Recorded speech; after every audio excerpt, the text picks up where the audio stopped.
90ல இருந்து 105 தொகுதி விஜய் வெல்லுவார். 34.5%. திமுக 30% சொல்லியிருந்தாங்க. ஏடிஎம்கேக்கு 27%. ADMK plus BJP. ஆனா முதலமைச்சரா வரணும்ன்றதுல 200 தொகுதிகளுக்கு மேல் வெல்லுவோம். ஒரு கட்டத்துல 234 நாங்கள் வெல்லுவோம். தாவேக்காவுக்கு ஒரு தேர்தலை கூட சந்திக்காத ஒரு வருஷம் ஆன கட்சிக்கு 26.8 27% 27% ஓட்டை வாங்கி இருக்குன்னா இன்னும் 10 மாசத்துல இன்னும் இவர் களத்துக்கே வரல, இன்னும் இவரு சுற்றுப்பயணம் தொடங்கல, மக்களை சந்திக்கல. இப்பதான் ஜனநாயகன் ஷூட்டிங் முடிச்சுட்டு முழு அரசியல்ல இறங்கி இருக்காரு. போல் மித்ரான்னு ஒரு ஒப்பீனியன் போல் மும்பையில இருந்து வந்தது சில மாதங்களுக்கு முன்பு. பாத்தீங்கன்னா 90ல இருந்து 105 தொகுதி விஜய் வெல்லுவார். அவருக்கு ஓட் பர்சன்டேஜ் 34.5% அப்படின்னு சொல்லியிருந்தாங்க. திமுக 30% சொல்லியிருந்தாங்க. ஏடிஎம்கேக்கு 27%. ADMK plus BJP. ஆனா முதலமைச்சரா வரணும்ன்றதுல விஜய்க்கு தான் 39.4% ஆதரவு, 18.6% ஸ்டாலினுக்கும் 18.6% எடப்பாடிக்கும் ஈக்குவலா இருந்தது. இது ஒரு 2 மாசத்துக்கு முன்னால போல் மித்ரா. லேட்டஸ்டா என்னன்னா நம்ம சிஎம் ஸ்டாலின் அவர்கள் இவங்க சொல்றது அவங்க சொல்றது பெண் நிறுவனம் அப்புறம் இதெல்லாம் வேண்டாம், நம்மளே சொந்தமா எடுப்போம்னு சொல்லி அவர் மும்பையில ஒரு பிரபலமான ஒரு கருத்து கணிப்பு நிறுவனத்தை தேர்ந்தெடுத்து எடுத்திருக்காரு. அது பேர் மோரிஸ் மீடியா. ரொம்ப பாப்புலரான எக்ஸ்பீரியன்ஸ்டு. அவங்க இந்த பாஜக கூட்டணி எல்லாம் வந்த பிறகு மோஸ்ட் ரீசன்ட்லி சமீபத்துல உடனடியா களத்துல இறங்கி 234 தொகுதி பிரதிநிதித்துவப்படுத்தக்கூடிய அந்த தொகுதிகள், அந்த ஜாதிகள், ஆண்கள் பெண்கள் எல்லாத்தையும் கணக்கு பார்த்து ஒரு புள்ளிவரத்தை ஒப்பீனியனை எடுத்து உடனே அவருக்கு கொடுத்துட்டு இருக்காங்க. ஒட்டுமொத்தமா என்னன்னா தொங்கு சட்டசபை தான் வரும். எந்த கட்சிக்கும் தனி கட்சிக்கும் மெஜாரிட்டி வராது. இன்னைக்கு இருக்கிற இன்னும் 10 மாசம் இருக்கு. அதாவது இன்னைக்கு 10 மாசம் இருக்கு. இன்னைக்கு இருக்கிற நிலவரப்படி பாத்தீங்கன்னா தொங்கு அங்கு அசம்பிளி வரும், எந்த கட்சிக்கும் பெரும்பான்மை கிடைக்காதுன்ற மாதிரி ஒரு தகவலை சொல்லி இருக்காங்க. இது முதல்வருக்கு எந்த அளவுக்கு அதிர்ச்சி கொடுத்ததாக கேள்விப்படுறேன்னா 200 தொகுதிகளுக்கு மேல் வெல்லுவோம். ஒரு கட்டத்துல 234 நாங்கள் வெல்லுவோம். ஊட்டியில போகும்போது என்ன சொல்லிட்டாருன்னா 2026 2031 2036 எல்லாத்துலயும் நாங்க தான் அப்படின்னு சொன்னாரு. இனி வேற யாரும் கிடையாது. ஜெயலலிதா அம்மா சொன்னாங்கல்ல, கண்ணு கெட்டிய தூரத்தில் எதிரிகளே இல்லைன்னு. அது மாதிரி முதல்வர் பேசினாரு. அப்படிப்பட்டவருக்கு அவர் எம்ப்ளாய் பண்ண இப்ப வேற யாராவதுன்னா கூட பணம் கொடுத்து இந்த இதெல்லாம் பண்ணுவாங்க, விஜய் பண்றாருங்க அதை பண்றாங்கன்னு. இது இட் இஸ் மோரிஸ் மீடியால பாம்பேல இருக்க அந்த டீமை எம்ப்ளாய் பண்ணது, என்கேஜ் பண்ணது திமுக முதல்வர். அப்ப அவர் பர்சனலா எடுத்த அந்த கருத்து கணிப்புல அது அவருக்கு உண்மையா தானே இருக்கும். அவருக்கு அதிர்ச்சி, பயத்தை ஏற்படுத்தி. அது என்னன்னா 4 முனை போட்டியை தான் அவங்க கணக்குல எடுத்திருக்காங்க.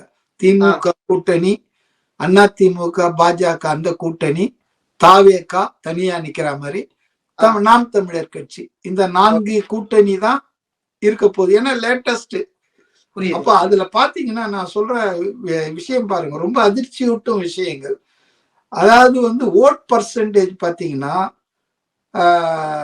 திமுகக்கு 32% இருக்கு ஓட் பர்சன்டேஜ், வாக்கு சதவீதம். தாவேகாவுக்கு 26.83. அவரு 7% தான், 8% தான். இன்னும் ஒரு தேர்தலை கூட சந்திக்கல. நான் டெஸ்டட் ஸ்ட்ரென்த், டெஸ்ட் ஆகலன்னு ஒரு ஆள்லாம் சொல்லிட்டே இருப்பார் பொதுவெளியில, தொலைக்காட்சி வாகத்து. ரவீந்திரன் ஒருத்தர் இருக்காரு இல்லையா, RSS ஏஜென்ட். அவர் என்ன சொல்லுவார்னா விஜய் எப்பவுமே நான் டெஸ்டட் பிளேயர், நான் டெஸ்டட் அப்படின்வாரு. ஆனா இன்னைக்கு பாத்தீங்கன்னா 26.8, அதாவது 29% எந்த கட்சிக்கு, தாவேகாவுக்கு ஒரு தேர்தலை கூட சந்திக்காத ஒரு வருஷம் ஆன கட்சிக்கு 26.8னா 27% வச்சுங்க. 27% ஓட்டை வாங்கி இருக்குன்னா இன்னும் 10 மாசத்துல இன்னும் இவர் களத்துக்கே வரல, இன்னும் இவரு சுற்றுப்பயணம் தொடங்கல, மக்களை சந்திக்கல. இப்பதான் ஜனநாயகன் ஷூட்டிங் முடிச்சிட்டு முழு அரசியல்ல இறங்கி இருக்காரு. அப்போ 26 52 ஆகிறதுக்கு வாய்ப்பு இருக்கே தவிர இவங்க எல்லாம் 200 சீட்டு அப்படின்னு சொன்னாங்க இல்லையா? அதுல இப்ப என்ன தகவல்னு சொன்னா, இன்னைக்கு 70 சீட்டு தான் உறுதியா கிடைக்கும் திமுகவுக்கு அப்படின்றாங்க. அப்படின்னா இன்னைக்கு 133 சீட் இருக்காங்க டிஎம்கே. இப்போதே 63 சீட் அவுட் ஆயிடுச்சு. 133ல 70 தான் கிடைக்கும்னா தனிப்பெரும்பான்மை கிடையாது. இந்த 70 இன்னும் 10 மாசத்துல என்ன ஆகும்ன்றது சொல்ல முடியாது. அவருக்கு கொஞ்சம் குறைவு தானே ஏற்படுத்தியிருக்கும். ஆனா இதை விட நான் இன்னொன்னு சொல்றேன், அதாவது கட்சி வாரியா சொல்றேன்.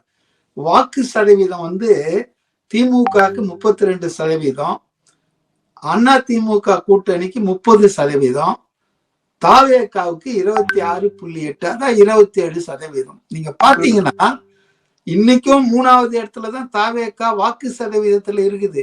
ஆனா என்ன அதிர்ச்சிகரமான தகவல்னா, ஒரு கட்சி ஆரம்பிச்சு ஒரு தேர்தலை கூட சந்திக்காத சூழ்நிலையில் 26-27%னா இன்னும் தேர்தலுக்கு 10 மாதங்கள் இருக்குதுன்னு சொன்னா அவர் இன்னும் களத்திலேயே களமாடவே இல்லை மக்கள் கிட்ட. இதெல்லாம் வந்தா இந்த 26 என்பது 56 ஆகும், 52 ஆகும். ஆக முதன்மை சக்தியாக விஜய் வருவதற்கான வாய்ப்பு பிரகாசமாக இருக்கிறது என்பதை கைப்புண்ணுக்கு கண்ணாடி தேவையில்லைன்ற மாதிரி மு.க. ஸ்டாலின் அவர்கள் போட்ட அந்த மோரிஸ் மீடியா ஒப்பீனியன் போல சொல்லியிருக்கு. இதுல இன்னொன்னு மட்டும் நான் சொல்லிட்டு முடிச்சிருக்கேன். அதாவது முதலமைச்சர் ஓட் பர்சன்டேஜ் இப்ப நான் சொன்னேன், முதலமைச்சரா நீங்க யார வர விரும்புறீங்கன்றதுதான் ரொம்ப பயங்கரமான விஷயம். பாருங்க, இப்போதைய முதல்வர் ஏற்கனவே ஆட்சியில இருக்கிறவர் மட்டும் இல்ல, இருந்த கட்சி 75 வருஷம் பாரம்பரியம் உள்ள கட்சி. அதனுடைய தலைவர் ஸ்டாலின் 20.13, அதாவது 20% ஆட்கள் தான் அவர் அடுத்து முதல்வரா வரணும்ன்றா விரும்புறாங்க. ரெண்டாவது யாருன்னா எடப்பாடி. அவர் ஏற்கனவே முதலமைச்சரா இருந்தவர், 50 வருஷம் பாரம்பரியம் உள்ள அதிமுக. அவருக்கு இவரை விட 3% அதிகமா விரும்பி இருக்காங்க, 23%. அதாவது மக்கள் ஆதரவு ஓட் பர்சன்டேஜ் வாக்கு சதவீதத்துக்கும் இந்த முதலமைச்சரா நீங்க வரணும்ன்றதுக்கும் வித்தியாசம் இருக்கு. அதை தான் சுட்டி காட்ட விரும்புறேன். புரியுது.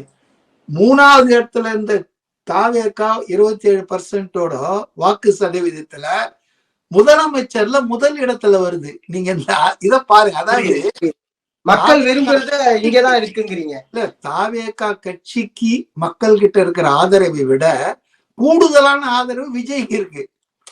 பார்ட்டின்றதை விட விஜய் நல்ல மனுஷன், வரட்டும், மாற்றம் வரணும்னு. அப்ப 2வது இடத்துல முதலமைச்சர் யார் விரும்புறாங்கன்னா எடப்பாடி வரணும்னு மக்கள் 23.68. புரியுது சார். அப்போ எடப்பாடிக்கும் ஸ்டாலினுக்குமே 4% வித்தியாசம் இருக்கு. புரியுது. ஆனா என்ன, நம்ம தொலைக்காட்சி விவாதங்கள்ல பேசிட்டு இருக்காங்க, இவரை தன்னிகர் அல்ல தலைவர் ஸ்டாலின்ட்டுக்கிறாங்க. ஆனா மக்கள் என்ன கருத்தை சொல்லியிருக்காங்க, 3வது இடத்தை தான் அவர் கொடுத்திருக்காங்க. 2வது இடம் எடப்பாடி, முதலிடம் விஜய்க்கு கிடைச்சிருக்கு. அதாவது 27.81 அப்படின்னா 28%. இதை ஏன் நான் ஓரளவுக்கு கணக்குல எடுத்துக்கலாம்னா, அவங்க கட்சிக்கு 26.83, அதாவது அதை 0 சரி பண்ணோம்னா 27%. இப்ப முதலமைச்சரா மக்கள் விரும்புறதுலயும் 27.81, ஏறத்தாழ 1% வித்தியாசம் தான் இருக்கு. ஆனா இத நான் ஒரு கிரெடிபிள், ஒரு நம்பகத்தன்மை உள்ள ஒரு கருத்து கணிப்பா நான் எடுத்துக்கிறேன். 2வது, இது எங்கேஜ் பண்ணவர் நம்ம முதலமைச்சர் இல்லையா, மாற்று கட்சிக்காரன் ஏதாவது பண்ணா கூட பணம் கொடுத்து பண்றாங்கன்னு சொல்லலாம். அப்ப இதுல என்னன்னா, விஜய்க்கும் ஸ்டாலினுக்கும் பிரசன்ட் சீஃப் மினிஸ்டருக்கும் ஃபியூச்சர் சீஃப் மினிஸ்டருக்கும் மக்கள் ஆதரவு எப்படி இருக்குன்னா வித்தியாசம் 7.38. ஸ்டாலினுக்கு மக்கள் 20% மக்கள் ஸ்டாலின் 20.43 ஸ்டாலினை முதலமைச்சர் ஆகணும் மறுபடியும் விரும்புறாங்க. விஜய 27.81, அதாவது 28% விரும்புறாங்க.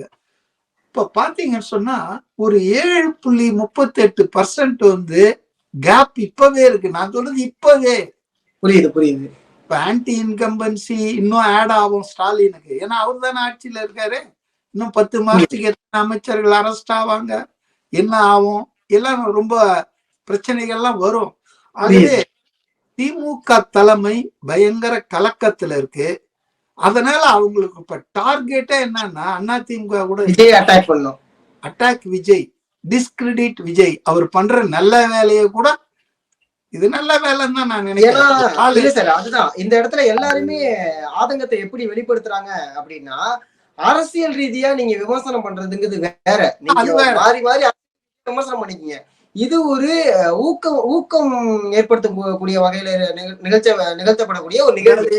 இந்த நிகழ்வுல வந்து மாணவர்களுக்கு அவங்கள பாராட்டுறது மட்டும் இல்ல, நான் வந்து என் தம்பி 10வதுல வாங்கினான், அதனால நான் படிச்சு உங்க கையால விருது வாங்கணும்னு நான் 12th வந்திருக்கேன்னு எவ்வளவு பேர் சொல்றத நாங்க பார்த்தோம். நிறைய காணொலிகள் நம்ம பள்ளி மாணவிகளை அந்த மாதிரி ஒரு பார்வையில நம்மளுக்கு இன்ஜெக்ட் பண்றாங்களோ அப்படிங்கிற ஒரு கேள்வி இங்க எழும்புது இல்ல. ஏன்னா பள்ளி மாணவிகள் வந்து அங்க போறாங்க, தன்னோட அண்ணனா பாக்குறாங்க, அங்க அவங்களுடைய அன்பை வெளிக்காட்டுறாங்களே தவிர அங்க எதுவும் நம்மளுக்கு தவறா சித்தரிக்கப்படவில்லை, தவறா எதுவும் குக்குடப்பா தெரியல. நீங்க வேறங்க ஒரு 2 விஷயத்த நான் இந்த கல்வி விழாவில் நடந்த ருசிகரமான 2 விஷயத்த நான் உங்ககிட்ட ஷேர் பண்ணலாம்னு நினைக்கிறேன். பண்ணலாமா? பண்ணுங்க. ஒண்ணு என்னன்னா, ஒரு தகப்பன், அவர் தான் எப்பவுமே அப்பா அம்மாவெல்லாம் கூட்டு வச்சுக்குவார மேடையில விஜய். மாணவர்கள் மட்டும் இல்ல, அதற்காக பாடுபட்ட உழைத்தவர்கள் அப்பா அம்மாவையும் கூட்டு வச்சுக்குவாரு. அப்போ ஒரு மாணவி விருது வாங்கின பிறகு அவங்க அப்பா பேசணும். இவரு பேசவே இல்லைங்க, பேச்சை குறைத்து செயலில் அதிக கவனத்தை செலுத்துறாரு விஜய். நம்ம ஆளுங்கன்னா அம்மூர் பொலிட்டீஷியன் மாமூலான மைக் அடிச்சா மைக் டைசன் ஆயிடுவாங்க எல்லாரும். மைக்க பிடிச்சா 1 மணி நேரம் 3/4 மணி நேரம் போட்டு துவம்சம் பண்ணி எதிர்க்க இருக்கிறவன் எப்படா முடிப்பான். ஆனா இவர் அப்படி இல்லை. அந்த முதல் கட்டத்துல பேசினாரு பாருங்க 6 நிமிஷம், அதுதான் திரும்ப நான் அட்வைஸ் பண்ண. இப்படிப்பட்ட நல்லவன் எவனா இருப்பானாங்க நாட்டுல? இவ்வளவு லட்சத்தை செலவு பண்ணி கட்சி கொடி போடக்கூடாது, கட்சி சின்னம் பண்ணக்கூடாது, பொலிட்டிகலைஸ் பண்ணக்கூடாது, இது ஒரு நல்ல எண்ணத்துல செய்யறோம். இவ்வளவு நல்லா இருக்காரு. தமிழ் பாரம்பரியத்தை உள்ள வைக்கிறதுன்னு இருக்குல்ல. இப்ப எப்படின்னா தமிழ் மக்கள் இதை செய்ய மாட்டாங்க, தமிழர்கள் வந்து இந்த விஷயத்த செய்ய மாட்டாங்க. வேல்முருகனை பத்தி நம்ம பேசி வேஸ்ட் பண்ண வேணாங்க. அந்த ஆளுடைய மனைவி காயத்ரி, அவங்க ஒரு காணொலி பார்த்தேன் நானு. கட்டிய மனைவி 20 வருஷமா வாழ்ந்தவங்க, அவங்களுக்கு வந்து ஜீவனாம்சம் கொடுக்கல, டைவர்ஸ் எக்ஸ்பர்ட் ஆயிருக்கு, அவங்களுக்கு ஒரு பாதுகாப்பற்ற தன்மை, பயப்படுறாங்க இந்த ஆளால ஆபத்து வரும்னு, நியாயம் கிடைக்கலன்னு கதறாங்க பொதுவெளியில. கட்டிய மனைவி தன்னோட 20 வருஷம் குடும்பம் நடத்தினவங்க ஆளு மோடி மாதிரி போல இருக்கு. இவர் மோடி கேஸ் போல இருக்கு. அது மாதிரி இன்னைக்கு அவர் கதை கந்தலாகி பொது வெளியில இவர் எவ்வளவு அற்பத்தனமான ஆளுன்றது வெளியே தெரியுது. இவர் வந்து இன்னும் தமிழ் அது என்ன 2 அஜெண்டா கொடுத்துருக்காங்கன்னு சொல்லி சொன்ன ஆரம்பத்துல நம்ம டைவர்ட் ஆயிட்டோம். ஒண்ணு அட்டாக், தாவேகாவை அட்டாக் பண்ணி விஜய் கேரக்டரை அசாசினேட் பண்ணோம், அது ஒரு அஜெண்டா. அதுக்கு சில அடியாட்கள் வேல்முருகன் அந்த மாதிரி. இன்னொரு அஜெண்டா என்னன்னா, நாம் தமிழர் கட்சியில இருக்கிறவங்களெல்லாம் பிடிச்சி ஸ்பான்சர் பை டிஎம்கே தான், டிஎம்கே செலவு பண்ணி புடிச்சிட்டு வந்து இவர் கையில கொடுத்து இவர் தம்பிகள் இணைகிறார்கள். இந்த ஆள வெளியே யாருக்குமே தெரியாது, பன்ருட்டிக்கு வெளியே யாருக்குமே தெரியாது இந்த ஆள் வந்து ஒட்டுமொத்த தமிழர்கள் கலாச்சாரம், தமிழர்கள் வாழ்வு உரிமை முதல்ல பொண்டாட்டி கட்டின பொண்டாட்டியுடைய உரிமையை கொடுக்கணும் இந்த ஆளு.